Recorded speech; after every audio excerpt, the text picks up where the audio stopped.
Assalamu alaikum. Kadamcı kanal patmışlar amansızlarбы. Sizlerge жерди reklamaqlayın dep чечтик тугандар.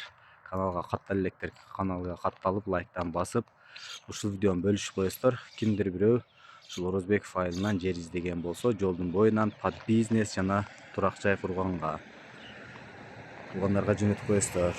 Бул жагы Айдеркенден келген жол. Бул жагы туура кетсеңиздер Айдеркенге барасыздар.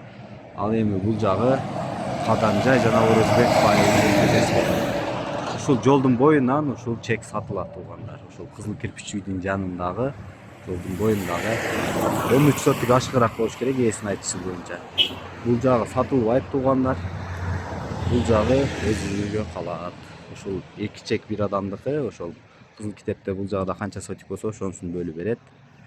Номери болсо 0773 33 33 43 номериге WhatsApp'tan жазасыздар.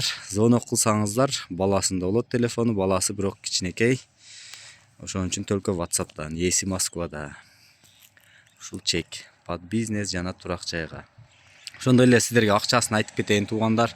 Акчасын 4 миллион 700 миң сом деп атат. Соодалашы жолу болот. Сүйлөшүү ээсине чалып варианттарына көрөсүздөр. Азыр да мен ичинен бир аз видео тартып коеюн. Кирип иш жагынан сатылуучу үй. Тосулган айланта көчөттөрү чоңоюп калган уже. Ушул чөптүн нары бери ушул теректен болуп калабы, ушудан бияк болуп калабы, кандай болот ээси менен сүйлөшөсүздөр. Бул жагы өзүгө калат. Номерлерге чалып, байланышып, сүйлөшүп көрөсүздөр. Орозбеков айылынын Лайлак деген жеринен жер издегендер болсо жөнөтүп коюңуздар. Баасын дагы бир жагы айтып коеюн, 4 миллион 700 миң сом. Кеми бар, сүйлөшсөңүздөр болот.